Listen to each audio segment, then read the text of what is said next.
Assim como cada uma das nossas existências tem o seu termo e há de desaparecer para dar lugar a outra vida, assim também cada um dos mundos semeados no espaço terá de morrer para dar lugar a outros mundos mais perfeitos. Dia virá em que a vida humana se extinguirá no globo esfriado. A Terra, vasta necrópole, rolará, soturna, na amplidão silenciosa, onde elevar-se ruínas imponentes nos lugares onde existiram Roma, Paris, Constantinopla, cadáveres de capitais, últimos vestígios das raças extintas, livros gigantescos de pedra que nenhum olhar carnal voltará a ler. Mas a humanidade terá desaparecido da Terra somente para prosseguir em esferas mais bem dotadas a carreira de sua ascensão. A vaga do progresso terá impelido todas as almas terrestres para planetas mais bem preparados para a vida. É provável que civilizações prodigiosas floresçam a esse tempo em Saturno. E Júpiter, ali se hão de expandir humanidades renascidas numa glória incomparável. Lá é o lugar futuro dos seres humanos. Seu novo campo de ação, os sítios abençoados onde lhes será dado continuarem a amar e trabalhar para o seu aperfeiçoamento. No meio de seus trabalhos, a triste lembrança da terra virá talvez perseguir ainda esses espíritos, mas, das alturas atingidas, a memória das dores sofridas, das provas suportadas, será apenas um estimulante para se elevarem a maiores alturas. Em vão a evocação do passado lhes fará surgir à vista os espectros de carne, os tristes despojos que jazem nas sepulturas terrestres. A voz da sabedoria dir-lhes-á: que importa as sombras que se foram? Nada perece. Todo ser se transforma e esclarece sobre os degraus que conduzem de esfera em esfera, de sol em sol, até Deus. Espírito imorredouro, lembra-te disto: a morte não existe. Asterisco o ensino e o cerimonial das igrejas muito tem contribuído ao representar a morte com formas lúgubres para fazer nascer um sentimento de terror nos espíritos. As doutrinas materialistas, por sua vez, não eram próprias para reagir contra essa impressão. A hora do crepúsculo, quando a noite desce sobre a terra, apodera-se de nós uma espécie de tristeza. Facilmente a afugentamos, dizendo no nosso íntimo: depois das trevas virá a luz. A noite é apenas a véspera da aurora. Quando acaba o verão e o inverno taciturno sucede ao deslumbramento da natureza, consolamo-nos com o pensamento das florescências futuras. Porque existe, pois, o medo da morte, a ansiedade pungente com relação a um ato que não é o fim de coisa alguma, é quase sempre porque a morte nos parece a perda, a privação súbita de tudo que fazia a nossa alegria. O espiritualista sabe que não é assim. A morte é para ele a entrada num modo de vida mais rico de impressões e de sensações. Não somente não ficamos privados das riquezas espirituais, como também estas aumentam com recursos tanto mais extensos e variados quanto a alma se tiver preparado melhor para gozá-los. A morte nem sequer nos priva das coisas deste mundo. Continuaremos a ver aqueles a quem amamos e deixamos atrás de nós. Do seio dos espaços seguiremos os progressos deste planeta, veremos as mudanças que ocorrerem na sua superfície, assistiremos às novas descobertas, ao desenvolvimento social, político e religioso das nações, até a hora do nosso regresso à carne. Em tudo isso havemos de cooperar fluidicamente, auxiliando, influenciando, na medida do nosso poder e do nosso adiantamento, aqueles que trabalham em proveito de todos, bem longe de afugentar a ideia da morte, como em geral o fazemos. Saibamos, pois, encará-la face a face pelo que ela é na realidade. Esforcemo-nos por desembaraçá-la das sombras e das quimeras com que a envolvem e averiguemos como convém nos prepararmos para esse incidente natural e necessário no curso da vida. Necessário, dizemos. Com efeito, o que aconteceria se a morte fosse suprimida? O globo tornar-se-ia estreito demais para conter a multidão humana. Com a idade e a velhice, a vida parecer-nos-ia em dado momento de tal modo insuportável que preferiríamos tudo à sua prolongação indefinida. Viria um dia em que, tendo esgotado todos os meios de estudo, de trabalho, de cooperação útil à ação comum, a existência revestiria para nós um caráter de insuportável monotonia. O nosso progresso e a nossa elevação exigem-no. Mais dia, menos dia, temos de ficar livres do invólucro carnal que, depois de haver prestado os serviços esperados, se torna impróprio para seguirmos em outros planos do nosso destino. Como é possível que aqueles que creem na existência de uma sabedoria previdente, de um poder ordenador, qualquer que seja, aliás, a forma que emprestem a esse poder, considerem a morte um mal, se ela representa um papel importante na evolução dos seres, não será, portanto, uma das fases reclamadas por essa evolução, o correspondente natural do nascimento, um dos elementos essenciais do plano da vida? O universo não pode falhar. Seu fim é a beleza, seus meios a justiça e o amor. Fortaleçamo-nos com o pensamento no futuro sem limites. A confiança na outra vida estimulará os nossos esforços, torná-los mais fecundos. Nenhuma obra de vulto que exija paciência pode ser levada a cabo sem a certeza do dia seguinte. A cada vez que distribui os seus golpes à nossa volta, a morte, no seu esplendor austero, torna-se um ensinamento, uma lição soberana, um incentivo para trabalharmos melhor, para procedermos melhor, para aumentarmos constantemente o valor da nossa alma. Asteriscos.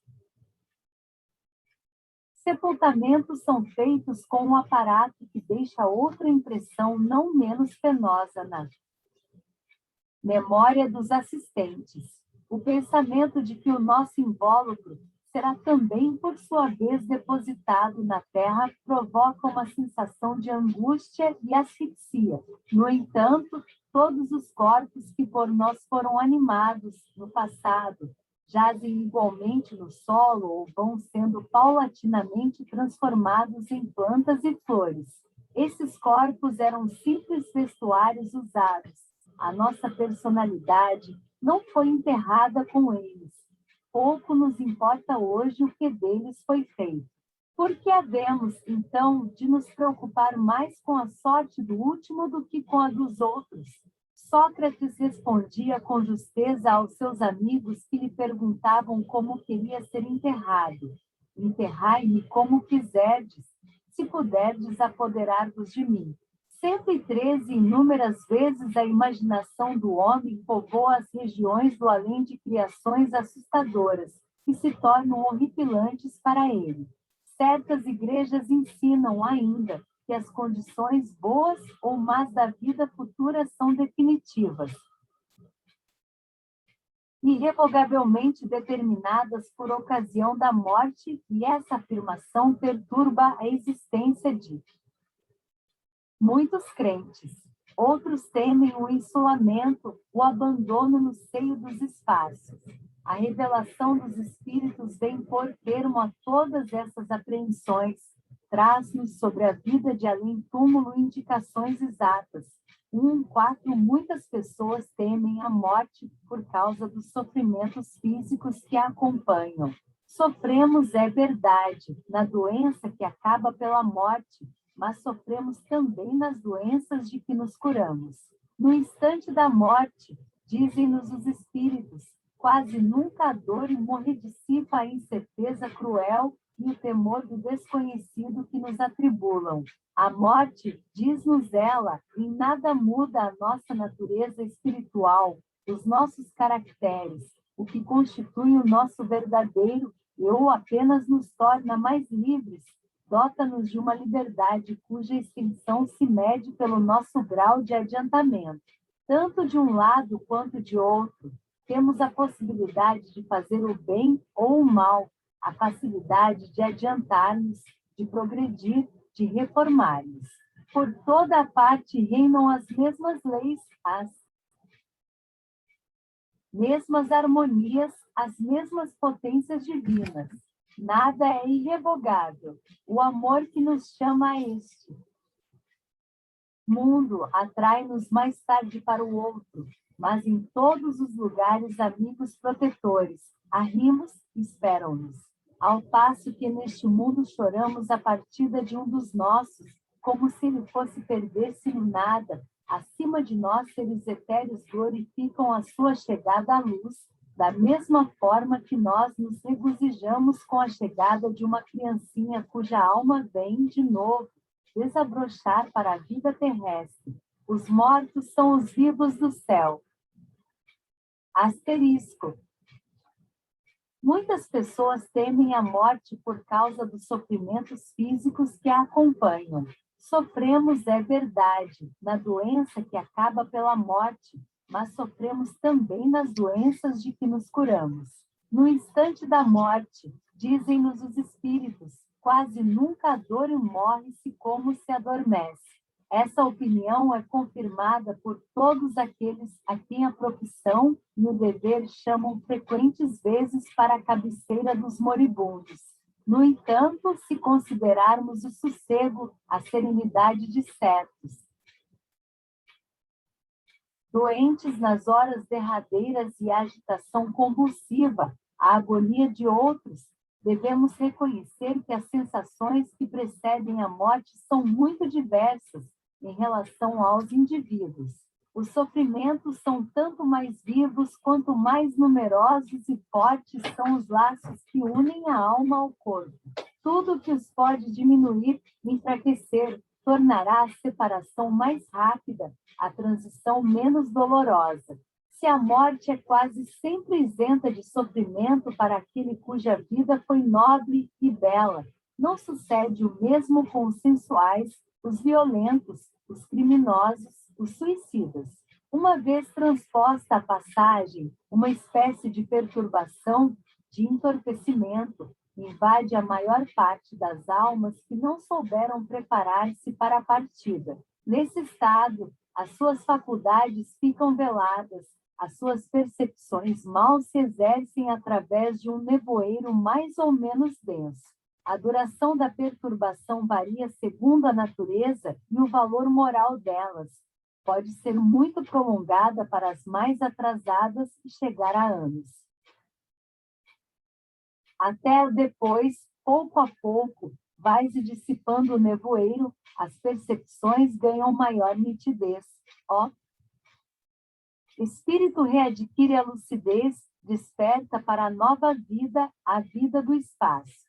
Solene é esse instante para ele, mais decisivo, mais formidável do que a hora da morte, porque, segundo o seu valor e o seu grau de pureza, será tranquilo e delicioso, cheio de ansiedade ou de sofrimento esse despertar.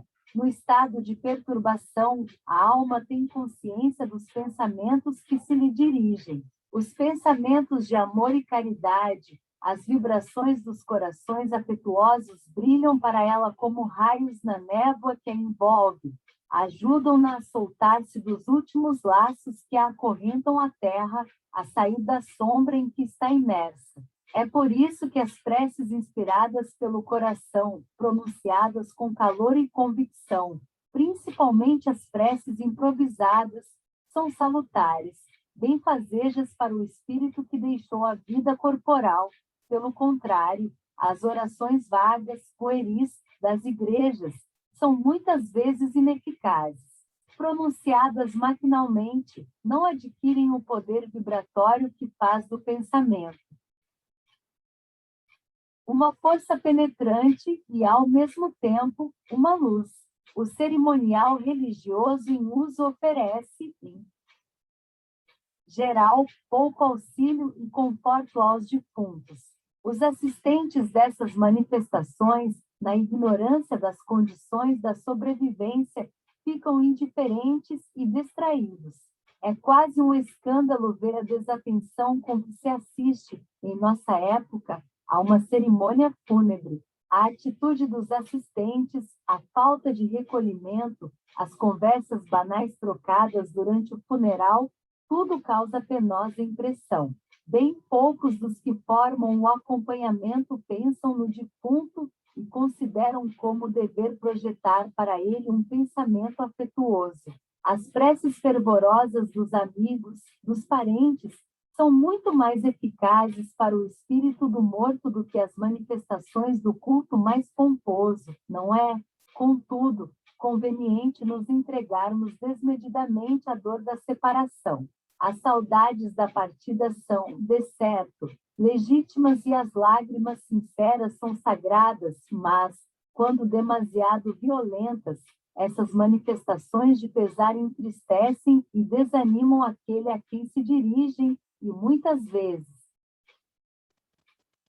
testemunha delas, em vez de lhe facilitarem o voo para o espaço, retém-no nos lugares onde sofreu e onde ainda estão sofrendo aqueles que lhes são caros. Pergunta-se às vezes o que se deve pensar das mortes prematuras, das mortes acidentais, das catástrofes que, de um golpe, destroem numerosas existências humanas. Como conciliar esses fatos com a ideia de plano, de providência, de harmonia universal? E se deixa voluntariamente a vida por um ato de desespero, que sucede? Qual é a sorte dos suicidas? As existências interrompidas prematuramente por causa de acidentes chegaram ao seu termo previsto. São, em geral, complementares de existências anteriores, truncadas por causa de abusos ou excessos. Quando, em consequência de hábitos desregrados, se gastaram os recursos vitais antes da hora marcada pela natureza, tem-se de voltar a perfazer, numa existência mais curta, o lapso de tempo que a existência precedente devia ter normalmente preenchido. Sucede que os seres humanos passíveis dessa reparação se reúnem num ponto pela força do destino, para sofrerem, numa morte trágica, as consequências de atos que têm relação com o passado anterior ao nascimento. Daí, as mortes coletivas, as catástrofes que lançam no mundo um aviso. Aqueles que assim partem, acabaram o tempo que tinham de viver e vão preparar-se para existências melhores. Quanto aos suicidas, a perturbação em que a morte os imerge é profunda, penosa, dolorosa. A angústia os agrilhou e segue até a sua reencarnação ulterior. O seu gesto criminoso causa ao corpo fluídico um abalo violento e prolongado que se transmitirá ao organismo carnal pelo renascimento. A maior parte deles volta enferma à terra, estando no suicida em toda a sua força. A vida, o ato brutal que a despedaça produzirá longas repercussões no seu estado vibratório e determinará afecções nervosas nas suas futuras vidas terrestres. O suicida procura o nada e o esquecimento de todas as coisas, mas vai, ao contrário, encontrar-se em face de sua consciência, na qual fica gravada, para todo sempre, a recordação lamentável da sua deserção do combate da vida. A prova mais dura, o sofrimento mais cruel que haja na terra, é preferível à recriminação perpétua da alma, à vergonha de já não se poder prezar, à destruição violenta de recursos físicos que podiam ser-lhe úteis ainda e até fecundos, não livra o suicida das provações a que quis fugir, porque lhe será.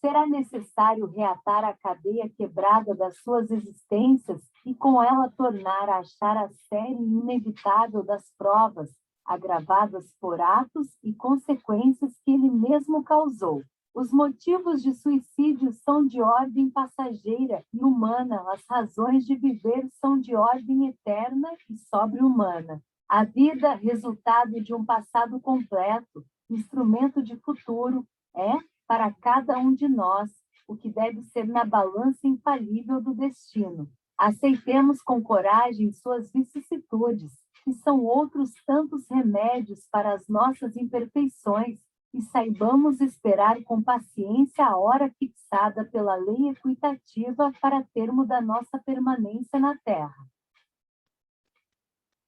Asterisco o conhecimento que nos tiver sido possível adquirir das condições da vida futura exerce grande influência em nossos últimos momentos, dá-nos mais segurança, abrevia a separação da alma. Para nos prepararmos com proveito para a vida do além, é preciso não somente estarmos convencidos da sua realidade, mas também lhe compreender as leis, ver com o pensamento as vantagens e as consequências dos nossos esforços para o ideal moral. Os nossos estudos psíquicos, as relações estabelecidas durante a vida com o mundo invisível, as nossas aspirações às formas de existência mais elevadas, desenvolvem as nossas faculdades latentes e, quando chega a hora definitiva, como se encontra já em parte efetuada a separação do corpo, a perturbação pouco dura, o espírito reconhece-se quase logo, tudo que vê lhe é familiar, adapta-se sem esforço e sem emoção às condições no novo meio. Quando se aproxima a hora derradeira, os moribundos entram muitas vezes na posse dos seus sentidos psíquicos e percebem os seres e as coisas do invisível, numerosos. São os exemplos. Apresentamos alguns, extraídos das investigações feitas pelo Sr. Ernesto Busano, cujos resultados foram publicados pelos Annales des Sciences Psychiques, de março de 1906. Um grau caso no livro que conta a vida do Rev. Dwight L. Moody, fervoroso propagandista evangélico nos Estados Unidos, escrita por seu filho, página 485, encontra-se a seguinte narrativa dos seus últimos momentos. Ouviram-no, de repente, murmurar: a terra afasta-se, o céu abre-se diante de mim, passei os seus últimos limites. Não me chameis outra vez. Tudo isto é belo, dir-se-ia uma visão de êxtase. Se isto é a morte, como é suave. Seu rosto reanimou-se e com uma expressão de alegre enlevo. Dwight, Irene, veja as crianças. Fazia alusão a 2 dos seus netos que tinham morrido.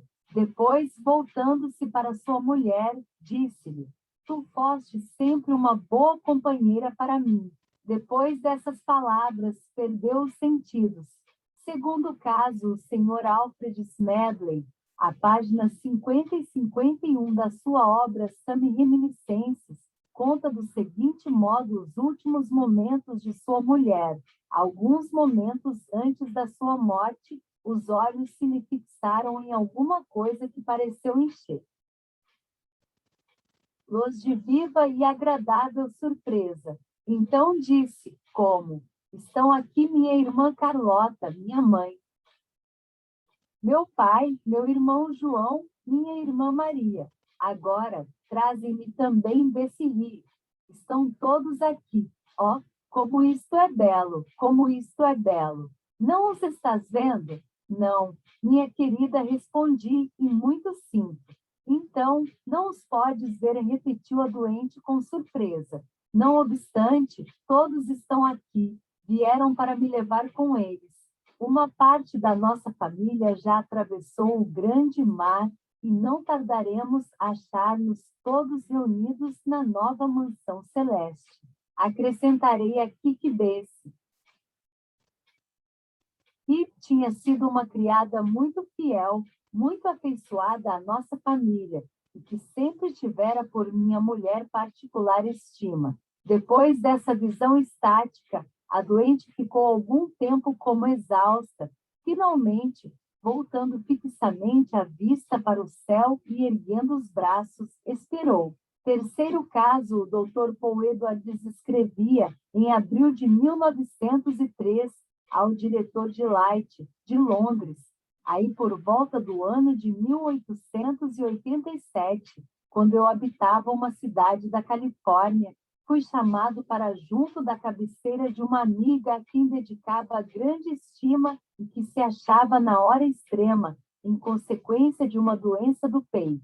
Toda a gente sabia que essa mulher pura e nobre, mãe exemplar, estava votada à morte iminente.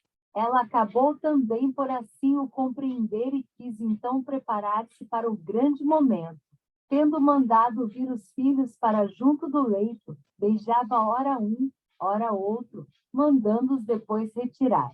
O marido aproximou-se por último para dar-lhe e receber o adeus. Supremo, achou-a na plena posse das suas faculdades intelectuais. Ela começou por dizer: Newton era o nome do marido. Não chores, porque eu não sofro e tenho a alma pronta e serena. Amei-te na terra, continuarei a amar-te depois de partir. É meu intento vir até ti, se me for possível. Se não puder, velarei do céu por ti, por meus filhos, esperando a tua vinda. Agora, o meu mais vivo desejo é ir-me embora. Avisto algumas sombras que se agitam em volta de nós, todas vestidas de branco. Ouço uma melodia deliciosa. Ó, aí está a minha Sadi. Está perto de mim, sabe perfeitamente quem eu sou. Sadi era uma filhinha que ela perderá havia 10 anos. Cici disse-lhe o marido, minha Cici, não vês que está sonhando? Ah, meu caro, respondeu a doente, por que me chamaste? Agora custar-me-á mais a ir-me embora. Sentia-me tão feliz no além, era tão delicioso, tão belo. 3 minutos depois, aproximadamente, acrescentou a agonizante, vou-me novamente embora, e desta vez não voltarei, ainda que me chames. Durou esta cena 8 minutos. Via-se bem que a agonizante gozava da visão completa dos dois mundos ao mesmo tempo, porque falava das figuras que se moviam ao seu derredor no além, e, simultaneamente, dirigia a palavra aos mortais deste mundo. Nunca me sucedeu assistir à morte mais impressionante, mais solene. Os análises relatam igualmente grande número de casos em que o doente percebe aparições de defuntos cujo falecimento o ignorava. 5 casos sensacionais encontram-se nos Proceedings of the SP, R. de Londres. Esses casos apoiam-se em testemunhos de alto valor. O senhor Ernesto Busano, ao terminar a sua exposição, pergunta se esses fenômenos poderiam ser explicados pela subconsciência ou pela leitura do pensamento. Conclui pela negativa e assim se exprime. 5, essas hipóteses poucos-se recomendam pela simplicidade e não têm o dom de convencer facilmente um investigador imparcial. É claro que, com semelhantes teorias, tão embrulhadas e muito mais engenhosas do que sérias, se ultrapassam as fronteiras da indução científica para mergulhar-se no domínio ilimitado do fantástico. 116, enfim, eis 2 outros fatos publicados pelos Annales des Sciences Psychiques, de maio de 1911. Eles apresentam certos traços de analogia com os precedentes e, além disso, se enriquecem de pormenores que nos ensinam como se opera, na morte, a separação entre o corpo fluídico e o corpo material. A senhora Morense Maria escreve o que se segue no The Spirit's World, ao mundo dos espíritos. 128, conto entre meus mais caros amigos uma jovem, pertencente às altas classes da aristocracia, dotada de maravilhosas faculdades mediúnicas.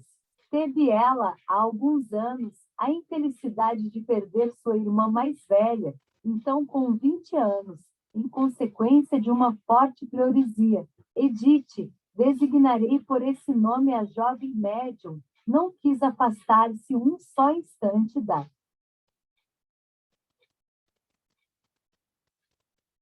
cabeceira de sua irmã e aí, em estado de clarividência, pôde assistir ao processo de separação do espírito da parte material. Contava-me ela que a pobre doente, em seus últimos dias de vida terrestre, se tinha tornado inquieta, sobrexcitada, delirante, voltando-se incessantemente no leito e pronunciando palavras sem sentido. Foi então que Edith começou a perceber uma espécie de ligeira nebulosidade semelhante à fumaça, que, condensando-se gradualmente acima da cabeça, acabou por assumir as proporções, as formas e os traços da irmã moribunda, de modo a se assemelhar por completo. Essa forma flutuava no ar, a pouca distância da doente. À medida que o dia declinava, a agitação da enferma minorava, sendo substituída à tarde por prostração profunda, precursora da agonia. Edith contemplava avidamente a irmã.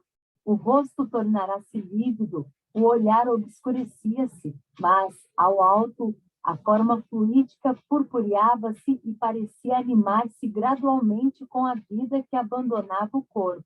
Um momento depois, a criança jazia inerte e sem conhecimento sobre os travesseiros, mas a forma se transformará em espírito vivo. Cordões de luz, no entanto, semelhantes a fluorescências elétricas, ligavam-se ainda ao coração, ao cérebro e aos outros órgãos vitais.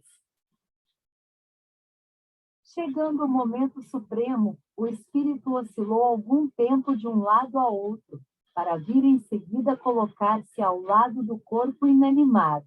Ele era, em aparência, muito fraco e mal podia suster-se. E, enquanto Edith contemplava esta cena, eis que se apresentaram duas formas luminosas, nas quais reconheceu seu pai e sua avó, mortos ambos nessa mesma casa. Aproximaram-se do espírito recém-nascido, sustentaram-no afetuosamente e o abraçaram. Depois, arrancaram-lhe os cordões de luz que o ligavam ainda ao corpo.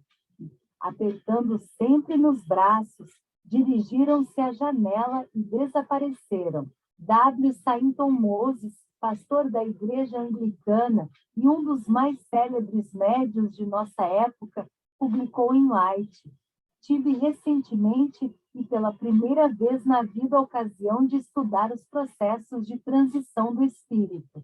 Aprendi tantas coisas dessa experiência que me louvo por ser útil a outros contando o que vi.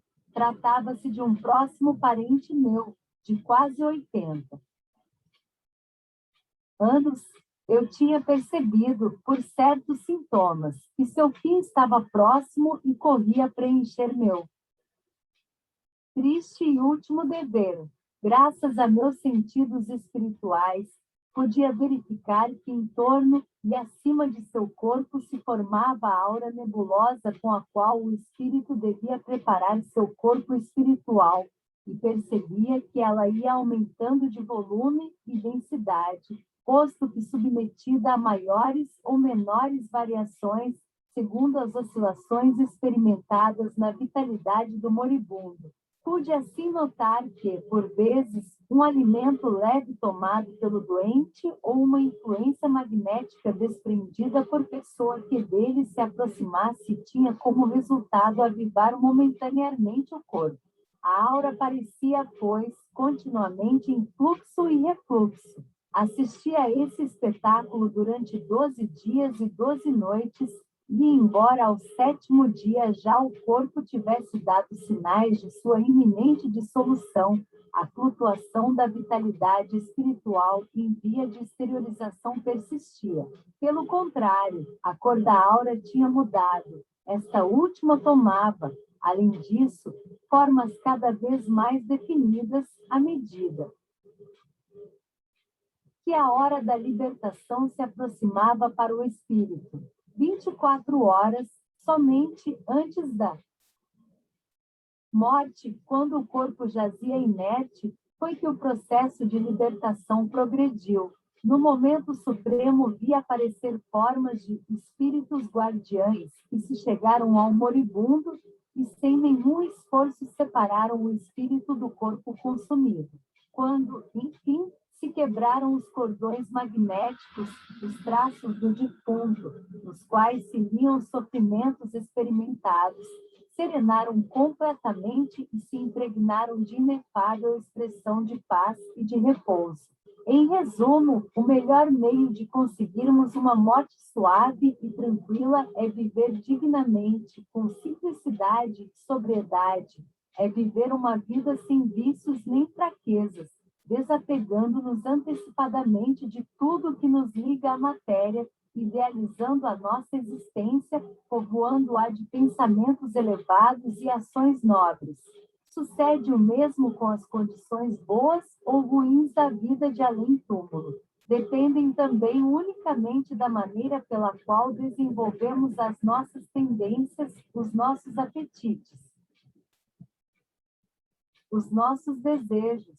É na atualidade que precisamos preparar-nos, agir e reformar-nos, e não no momento em que se aproxima o fim terrestre. Seria pueril acreditarmos que a nossa situação futura depende de certas formalidades mais ou menos bem cumpridas à hora da partida. É a nossa vida inteira que responde pela vida futura. Uma e outra se ligam estreitamente, formam uma série de causas e efeitos que a morte não interrompe. Não é menos importante dissipar as quimeras que preocupam certos cérebros a respeito dos lugares reservados às almas depois da morte para as atormentar. Aquele que cuidou do nosso nascimento, colocando-nos, ao virmos ao mundo, em braços amantes, estendidos para nos receberem, reserva-nos também afeições para a nossa chegada ao além. Expulsemos para longe de nós os terrores vãos, as visões infernais, as beatitudes ilusórias. O futuro, como o presente, é a atividade, o trabalho, é a conquista de novos postos.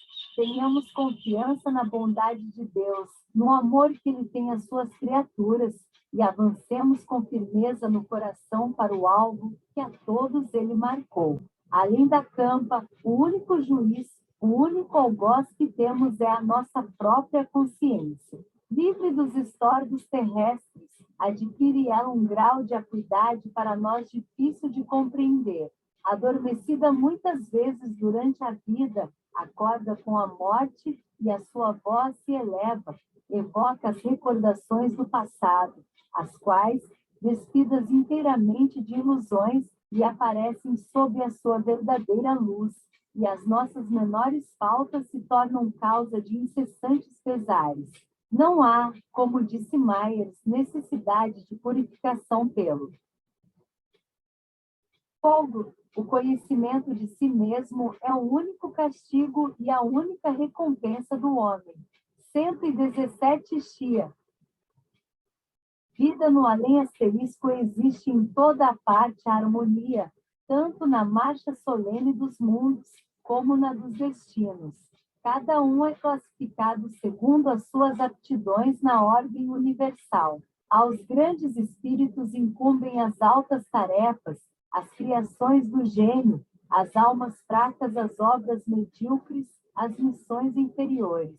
Em qualquer campo que se exerça a atividade de nossas vidas, tendemos para o lugar que nos convém e legitimamente nos pertence. Façamo-nos, pois, almas poderosas, ricas de ciência e virtude, aptas para as obras grandiosas, e elas por si mesmas hão de se colocar em nobre posição na ordem eterna, pela alta cultura moral, pela conquista da energia, da dignidade, da bondade, Esforcemo-nos por alcançar o nível dos grandes espíritos que trabalham pela causa das humanidades, para apreciarmos com eles as alegrias reservadas ao verdadeiro mérito. Então a morte, em vez de ser um espantalho, converter-se-á para nós em um benefício e poderemos repetir as célebres palavras de Sócrates. Se assim é, deixai que eu morra uma e muitas vezes. O ser humano, dissemos, pertence desde esta vida a dois mundos. Pelo corpo físico está ligado ao mundo visível, pelo corpo fluídico ao invisível. O sono é a separação temporária dos dois invólucros. A morte é a separação definitiva. A alma, nos dois casos, separa-se do corpo físico e, com ela, a vida concentra-se no corpo fluídico. A vida de além-túmulo é simplesmente a permanência e a libertação da parte invisível do nosso ser. A antiguidade conheceu esse mistério, mas, desde muito tempo. Sobre as condições da vida futura, os homens apenas possuíam noções de caráter vago e hipotético. As religiões e as filosofias nos transmitem, acerca desses problemas, dados muito incertos, absolutamente desprovidos de observação, de sanção, sobre quase todos os pontos, em desacordo completo com as ideias modernas de evolução e continuidade. A ciência, por seu lado, não estudou nem conheceu, até aqui, no homem terrestre, mais do que a superfície, a parte física. Ora, está para o ser inteiro quase o que a casca é para a árvore. Quanto ao homem fluídico, etéreo, de que o nosso cérebro físico não pode ter consciência, ela o tem ignorado inteiramente até nossos dias. Daí a sua impotência para resolver o problema da sobrevivência, pois que é só o ser fluídico que sobrevive. A ciência nada tem compreendido das manifestações psíquicas que se produzem no sono, no desprendimento, na exteriorização, no êxtase, em todas as fugas da alma para a vida superior. Ora, é unicamente pela observação desses fatos que chegaremos a adquirir, já nesta vida, um conhecimento positivo da natureza do eu e das suas condições de existência no além. Só a experiência podia resolver a questão. Tratava-se de estudar no homem atual o que o pode esclarecer sobre o homem futuro. Não há outra saída para o pensamento humano que a religião, a filosofia e a ciência, na sua insuficiência, encurralaram-no. Materialismo. É esse o preço da salvação social, porque o materialismo conduzir-nos-ia fatalmente à anarquia, pois somente depois do aparecimento do espiritualismo experimental que o problema da sobrevivência entrou no domínio da observação científica e rigorosa. O mundo invisível pôde ser estudado por meio de processos e métodos idênticos aos adotados pela ciência contemporânea nos outros campos de investigação. Esses métodos foram por nós descritos em outra parte, ponto 19. Começamos por verificar que, em vez de cavar um poço, de estabelecer uma solução de continuidade entre os dois modos de vida, terrestre e celeste, visível e invisível, como faziam as diferentes doutrinas religiosas, esses estudos nos mostraram na vida do além o prolongamento natural, a continuidade do que observamos em nós. A persistência da vida consciente com todos os atributos que comporta, memória, inteligência, faculdades afetivas, foi estabelecida pelas numerosas provas de identidade pessoal recolhidas no decurso de experiências e investigações dirigidas por sociedades de estudos psíquicos em todos os países. Os espíritos dos defuntos têm se manifestado, aos milhares, não somente com o cunho de caráter e a totalidade das recordações que constituem a sua personalidade moral, mas também com as feições físicas e as particularidades da sua forma terrestre, conservadas pelo perispírito ou corpo etéreo. Este, sabemos, não é mais do que o molde do corpo terrestre, e é por isso que as feições e as formas humanas reaparecem-nos. Fenômenos de materialização. Ademais, o conhecimento das variadas condições da vida do além foi exposto pelos próprios espíritos, com o auxílio dos meios de comunicação de que dispõe.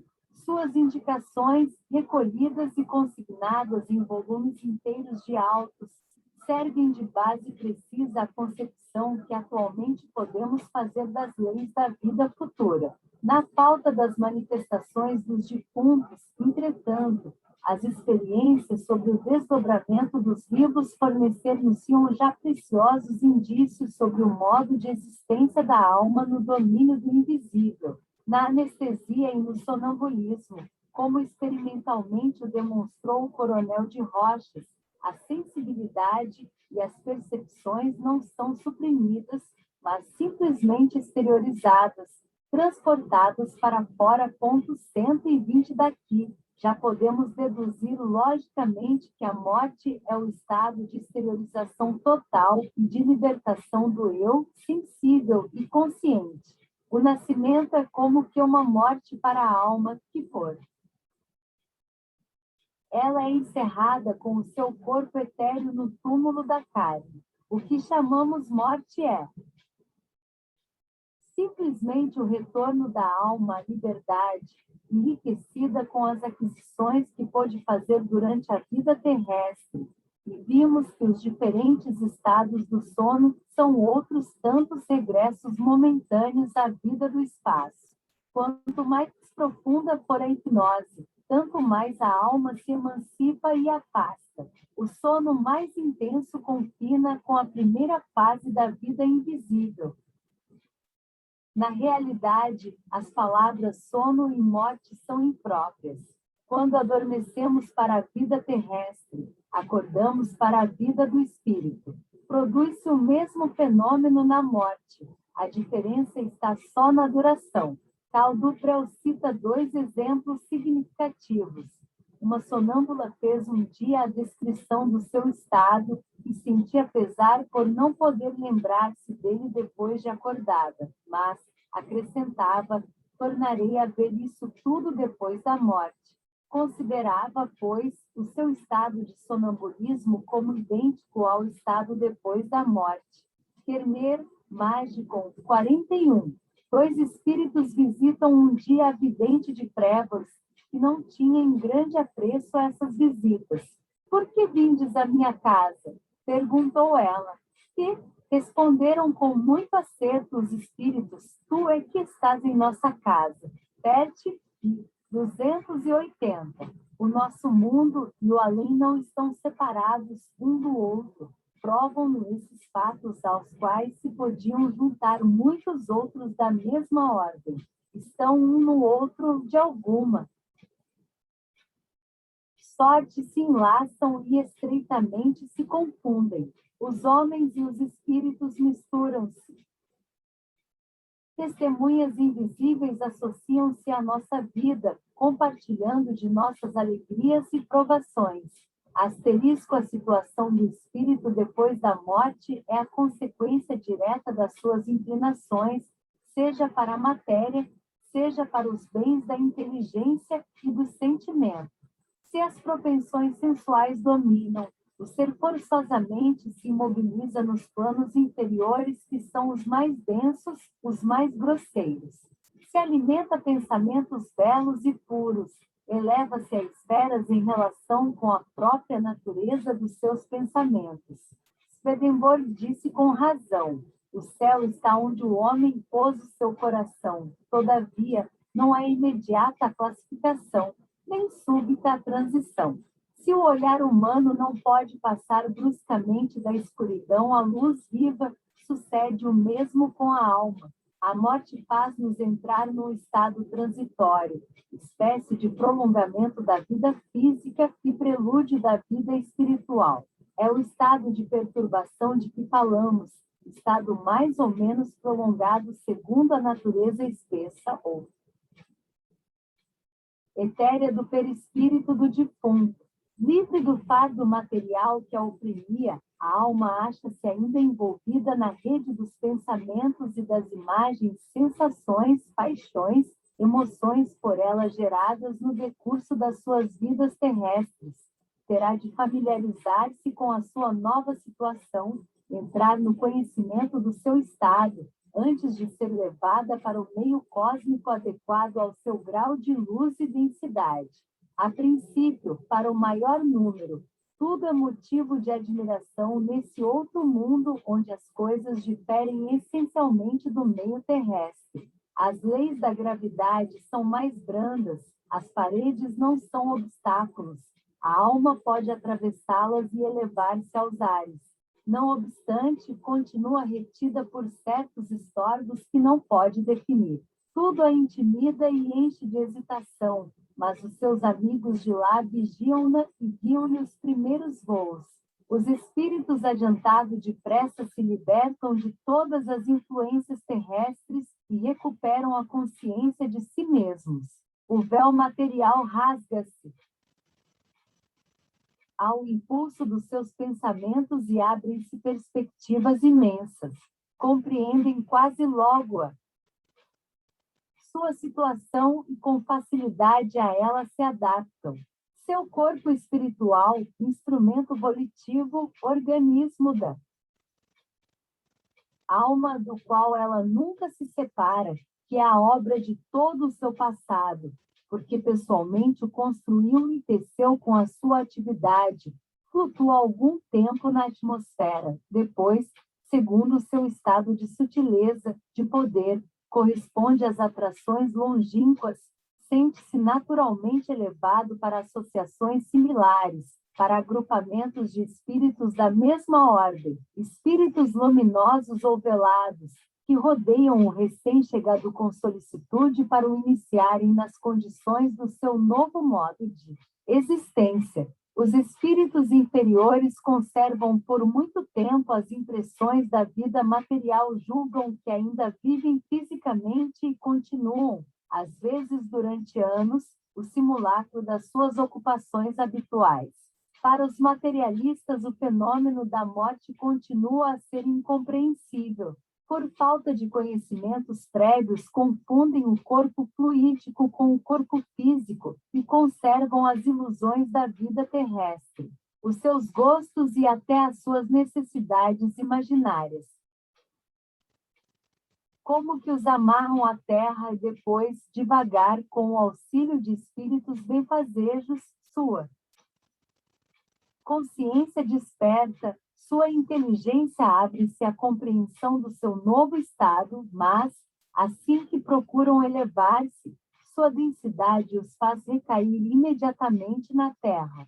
As atrações planetárias e as correntes fluídicas do espaço os reconduzem violentamente para as nossas regiões, como folhas secas varridas pelo vendaval. Os crentes ortodoxos vagueiam na incerteza e procuram a realização das promessas do sacerdote, o gozo das beatitudes prometidas. Por vezes é grande a sua surpresa, precisam de longo aprendizado para se iniciarem nas verdadeiras leis do espaço.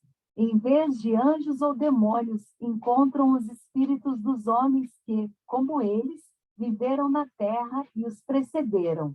Viva é a sua decepção ao verem suas esperanças malogradas, suas convicções transformadas por fatos para os quais a educação que haviam recebido de nenhum modo os preparara. Mas, se sua vida foi boa, submissa ao dever, não podem essas almas serem felizes por terem mais influência sobre o destino os seus atos do que as crenças.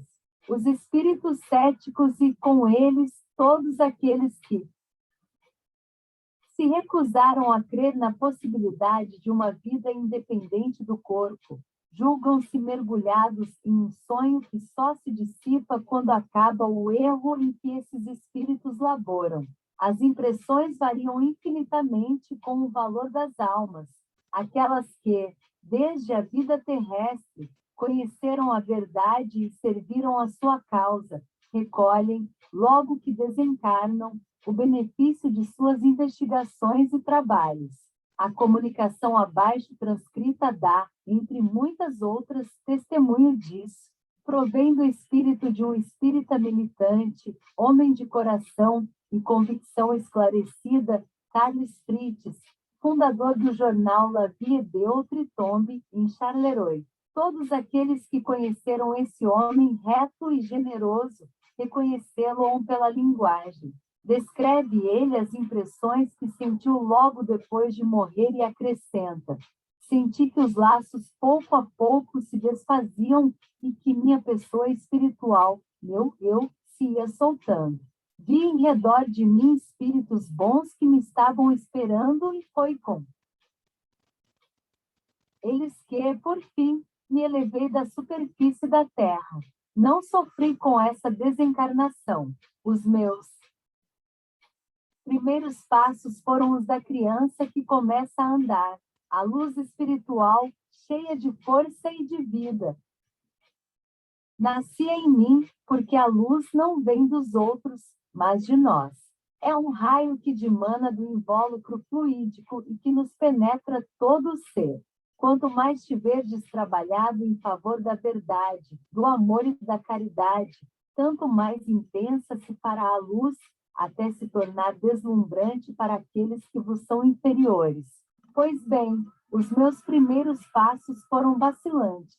Entretanto, a força me foi sendo restaurada e eu pedi a Deus auxílio e misericórdia. Depois de haver verificado a completa separação da minha individualidade, enfrentei afinal o trabalho que tinha de fazer. Viu? Passado de minha última vida e me esforcei por levantá-la com clareza das profundezas da memória. O passado acha-se no corpo fluídico do homem e, por conseguinte, do espírito.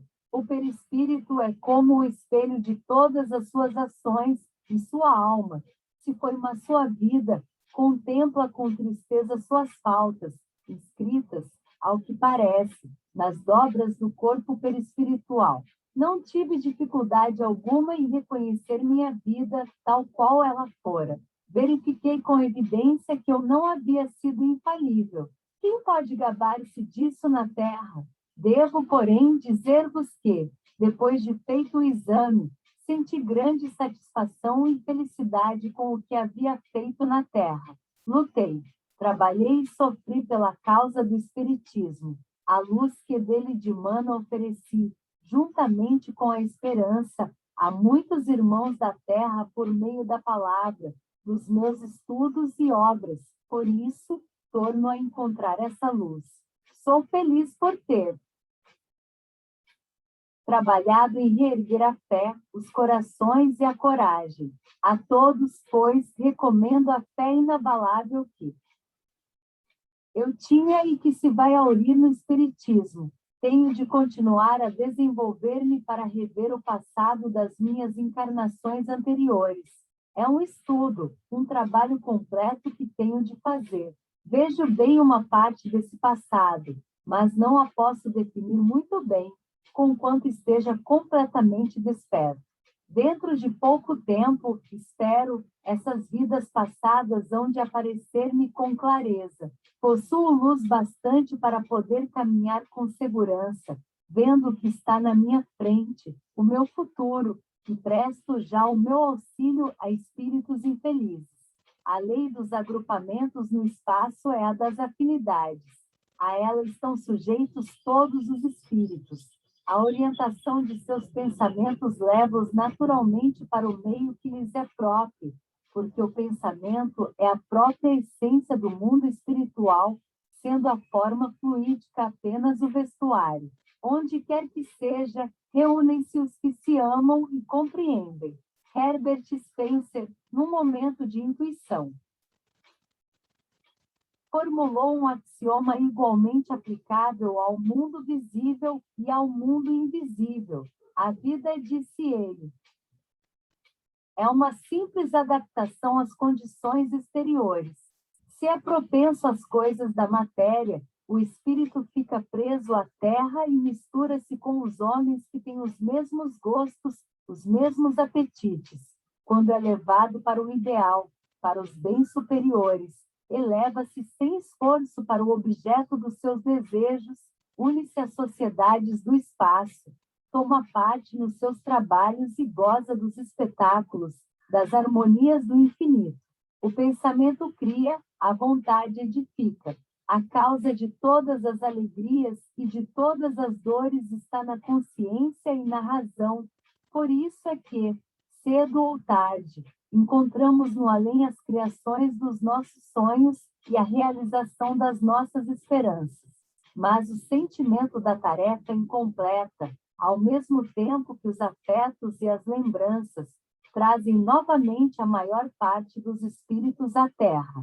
Todas as almas encontram o meio que os seus desejos reclamam e hão de viver nos mundos sonhados, unidos aos seres que estimam, mas também aí encontrarão os prazeres ou os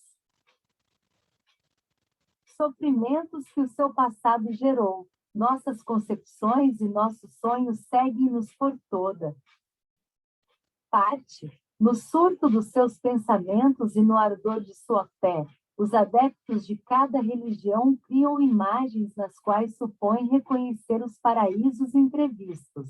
Depois, pouco a pouco, se apercebem de que essas criações são fictícias, de pura aparência e comparáveis a vastos panoramas pintados na tela ou a frescos imensos. Aprendem, então, a desprender-se deles e aspiram a realidades mais elevadas, mais sensíveis. Sob nossa forma atual e no estreito limite de nossas faculdades, não poderíamos compreender as alegrias e os arrogos reservados aos espíritos superiores, nem as angústias profundas experimentadas pelas almas delicadas que chegaram aos limites da perfeição. A beleza está por toda parte. Só os seus aspectos variam ao infinito, segundo o grau de evolução ou depuração dos seres. O espírito adiantado possui fontes de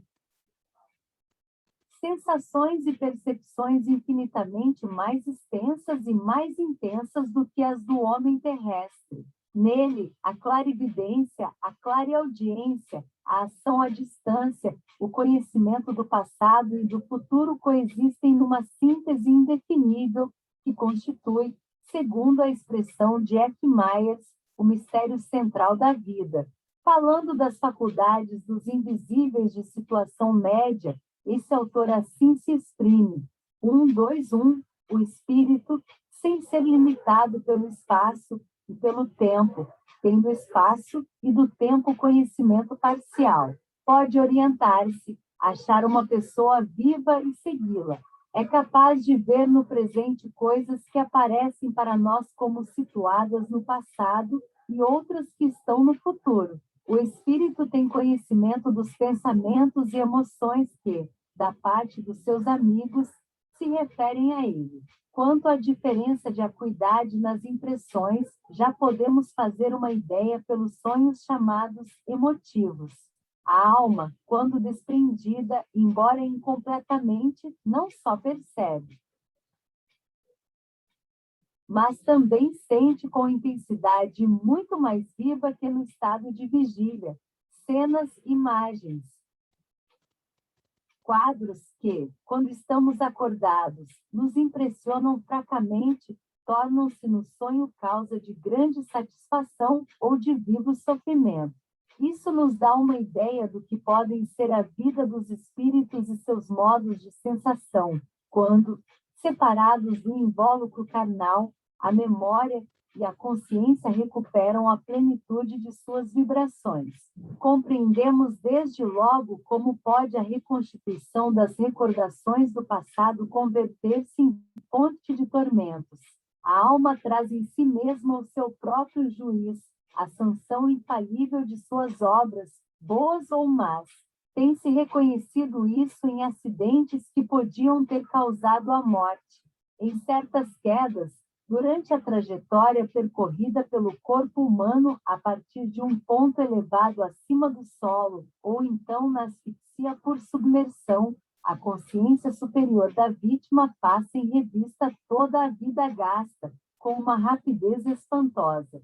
Revê-a completamente em seus mínimos pormenores em poucos minutos. Caldo Prel 122 dá desses fatos, muitos exemplos. A DOC cita, entre outros, o caso do almirante Beaufort, 1, 2, 3 com esse. Enfraquecimento dos sentidos coincidia uma superexcitação extraordinária da atividade intelectual. As ideias sucediam-se com rapidez prodigiosa. O acidente que acabava de dar-se, o descuido que o motivara, o tumulto que se lhe deveria ter seguido, a dor que ia alancear o pai da vítima, outras circunstâncias intimamente ligadas ao lar doméstico, foram o objeto de suas primeiras reflexões. Depois veio-lhe à memória o último cruzeiro, viagem acidentada por um naufrágio, a seguir a escola, os progressos que nela fizera e também o tempo perdido, finalmente as suas ocupações e aventuras de o almirante Beaufort, jovem ainda, caiu de cima de um navio às águas do porto de Portsmouth. Antes que fosse possível ir em seu socorro, desapareceu, ia morrer afogado. A angústia do primeiro momento sucedera um sentimento de tranquilidade, e posto que se tivesse como perdido, nem sequer se debateu, o que, sem dúvida, provinha de apatia e não de resignação. Por quê? Morrer afogado não lhe parecia má sorte e nenhum desejo tinha de ser socorrido. Quanto ao mais, ausência completa de sofrimento e até, pelo contrário, as sensações eram de natureza agradável, participando do vago bem-estar que precede o sono causado pelo cansaço. Com esse enfraquecimento dos sentidos coincidia uma superexcitação extraordinária da atividade intelectual. As ideias sucediam-se com rapidez prodigiosa. O acidente que acabava de dar-se, o descuido que o motivara, o tumulto que se lhe deveria ter seguido, a dor que ia alancear o pai da vítima, outras circunstâncias intimamente ligadas ao lar doméstico, foram o objeto de suas primeiras reflexões. Depois veio-lhe à memória o último cruzeiro, viagem acidentada por um naufrágio, a seguir a escola, os progressos que nela fizera e também o tempo perdido, finalmente as suas ocupações e aventuras de criança. Em suma, a subida de todo o rio da vida, e quão pormenorizada e precisa. É ele próprio que o diz.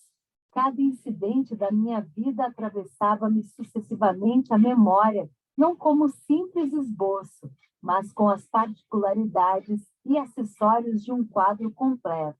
Por outras palavras, toda a minha existência desfilava diante de mim numa espécie de vista panorâmica, cada fato com sua apreciação moral ou reflexões sobre sua causa e seus efeitos.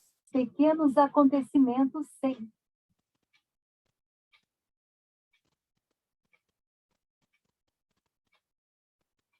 consequência, havia muito tempo esquecidos, se acumulavam em minha imaginação como se tivessem se passado na véspera. E tudo isto sucedeu em 2 minutos. Pode-se citar também o atestado de Pet 124 a respeito de Catherine Meriche, que, ao morrer, reviu do mesmo modo toda a sua vida passada. Por essa forma, estabelecemos que tal fenômeno não se restringe aos casos de acidentes, antes parece acompanhar regularmente o falecimento. Tudo o que o espírito fez, quis, pensou, em si reverbera. Semelhante a um espelho, a alma reflete todo o bem e todo o mal feito. Essas imagens nem sempre são subjetivas. Pela intensidade da vontade, podem revestir uma natureza substancial. vivem e manifestam-se para nossa felicidade ou nosso castigo. Tendo se tornado transparente, depois de desencarnada, a alma julga-se a si mesma, assim como é julgada por todos aqueles que a contemplam. Só na presença do seu passado vê reaparecer em todos os seus atos e as suas consequências, todas as suas faltas, até as mais ocultas. Para um criminoso, não. A descanso não existe esquecimento. Sua consciência justiceira e inflexível persegue-o sem cessar. Debalde procura ele escapar-lhe às obsessões, o suplício só poderá acabar-se, convertendo-se o remorso em arrependimento. Ele aceita novas provações terrestres, único meio de reparação e regeneração. 12 as missões, a vida superior, todo espírito que deseja progredir, trabalhando na obra de solidariedade universal, recebe dos espíritos mais elevados uma missão particular apropriada às suas aptidões e ao seu grau de adiantamento. Uns têm por tarefa receber os homens em seu regresso à vida espiritual, guiá-los, ajudá-los a se desembaraçarem dos fluidos espessos que os envolvem. Outros são encarregados de consolar, instruir as almas sofredoras e atrasadas. Espíritos químicos, físicos, naturalistas, astrônomos, prosseguem suas investigações, estudam os mundos, suas superfícies, suas profundezas ocultas, atuam em todos os lugares sobre a matéria sutil, que fazem passar por preparações, por modificações destinadas a obras que a imaginação humana teria dificuldades em conceber, outros se aplicam às artes. Ao estudo do belo sob todas as suas formas, espíritos menos adiantados assistem os primeiros nas suas tarefas variadas e servem-lhes de auxiliares. Grande número de espíritos consagra-se aos habitantes da Terra e dos outros planetas, estimulando-os em seus trabalhos, fortalecendo os ânimos abatidos, guiando os hesitantes pelo caminho do dever. Aqueles que exerceram a medicina e possuem o segredo dos fluidos curativos, reparadores, ocupam-se mais especialmente dos doentes. 125 Subir a custo os atalhos da vida, dura foi a minha infância. Cedo conheci o trabalho manual e os pesados encargos de família. Mais tarde, em minha carreira de propagandista, muitas vezes me feri nas pedras do caminho, fui mordido pelas serpentes do ódio e da inveja. E agora chegou para mim a hora crepuscular. Vão subindo e rodeando-me as sombras. Sinto que minhas forças declinam e os órgãos se enfraquecem. Nunca, porém, me faltou o auxílio de meus amigos invisíveis. Nunca minha voz os evocou em vão. Desde meus primeiros passos neste mundo, a sua influência envolveu-me. É às suas inspirações que devo minhas melhores páginas e minhas expressões mais vibrantes. Compartilharam minhas alegrias, tristezas e quando rugia a tempestade, eu sabia que eles estavam firmes ao meu lado, no meu.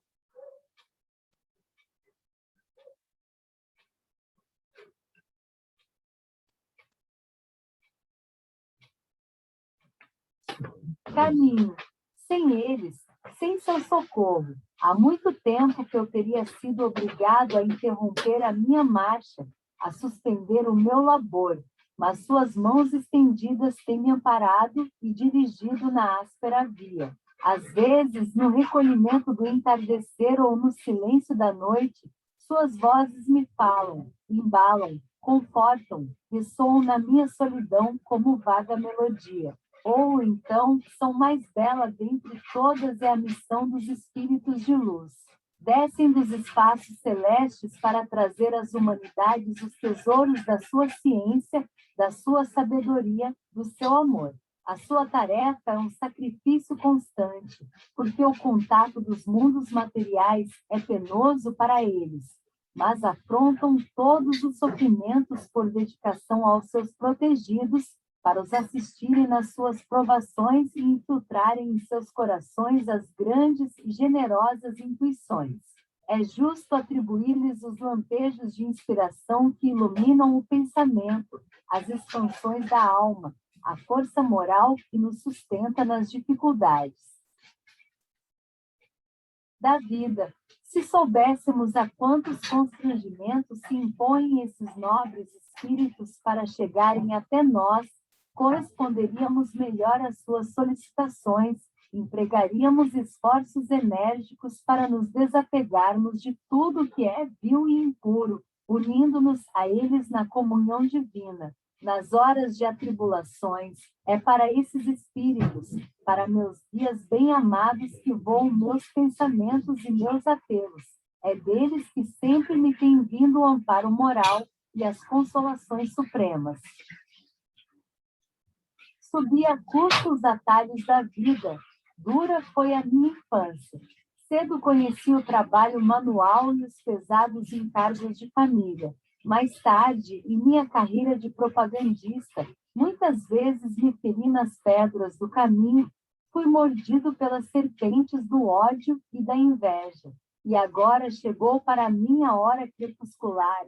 Vão subindo e rodeando-me as sombras. Sinto que minhas forças declinam e os órgãos se enfraquecem. Nunca, porém, me faltou o auxílio de meus amigos invisíveis. Nunca minha voz os evocou em vão. Desde meus primeiros passos neste mundo, a sua influência envolveu-me. É às suas inspirações que devo minhas melhores páginas e minhas expressões mais vibrantes. Compartilharam minhas alegrias e tristezas, e quando rugia a tempestade, eu sabia que eles estavam firmes ao meu lado, no meu caminho. Sem eles, sem seu socorro, há muito tempo que eu teria sido obrigado a interromper a minha marcha, a suspender o meu labor, mas suas mãos estendidas têm me amparado e dirigido na áspera via, às vezes no recolhimento do entardecer ou no silêncio da noite. Suas vozes me falam, embalam, confortam, ressoam na minha solidão como vaga melodia, ou então são sopros que passam, semelhantes a carícias, sábios conselhos ciciados, indicações preciosas sobre as imperfeições de meu caráter e os meios de remediá-las. Então esqueço as misérias humanas para comprazer-me na esperança de tornar a ver um dia os meus amigos invisíveis, de reunir-me a eles na luz, se Deus me julgar digno disso, com todos aqueles que tenho amado e que, do seio dos espaços, me ajudam a percorrer a via terrestre. Acenda para todos vós, espíritos tutelares, entidades protetoras, meu pensamento agradecido, a melhor parte de mim mesmo, o tributo de minha admiração e de meu amor. Asterisco a alma vem de Deus e volve a Deus, percorrendo o ciclo imenso dos seus destinos.